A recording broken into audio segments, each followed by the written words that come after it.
بسم الله الرحمن الرحیم. السلام علیکم. نن به مونږ وایو د ویلیام شیکسپیر دویم سانټ زویم تاثیر خان. When 40 winters shall besiege thy brow and dig deep trenches in thy beauty's field, thy youth's proud livery so gazed on now will be a tattered weed of small worth held. کله چې څلوېښت جمي ستا د تندي یا ستا د وروځو محاصره وکړي او جوور خندقونه ستا د حسن په میدان کې وکني، ستا د حسن مغروره لباس چې اوس دومره لیدلی شوی دی چې دا به یو زوړ او کم قیمته چیرړه ښکاره شي.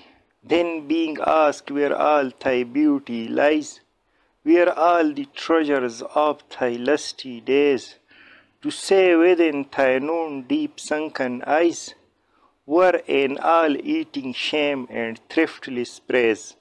بیا چې کله ستانه تپوس وشي چې ستا هغه حسن وس څه شو، څه شوې ستا هغه خزانې د شوق د ورځو، د دې جواب به ستا په ډوبو ډوغلو شوو سترګو کې د یو خوړلو والا شرم او بېفایدې تعریف نه علاوه نور هېڅ نه.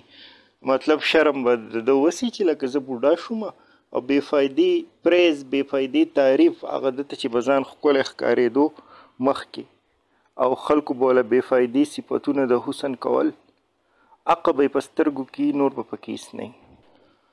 How much more praise deserved thy beauty's use if thou couldst answer this fair child of mine, should sum my count and make my old excuse, proving his beauty by succession thine.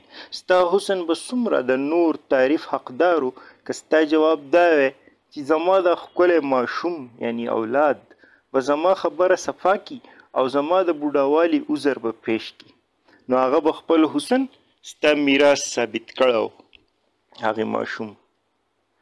This were to be new made when thou art old, and see thy blood warm when thou feelst it cold. دا به ستا نوی جوړه خو چې کله ته بوډا شوی او خپله وینه به دې ګرمه مونده، کله چې به هم دا تاته یخه محسوسېده. مرکزي خیال د نظم دا شو چې کله انسان ضعیف شي او په خپل تلي وخت او تلي ځوانۍ او تلي حسن پسې خفه شي، نو د دا اولاد د ده دپاره د تسکین سبب جوړېدی شي او دی په هغې خپل اولاد کې هغه خپل تیر وخت واپس بیا لیدی شي. اوکې جی، والسلام.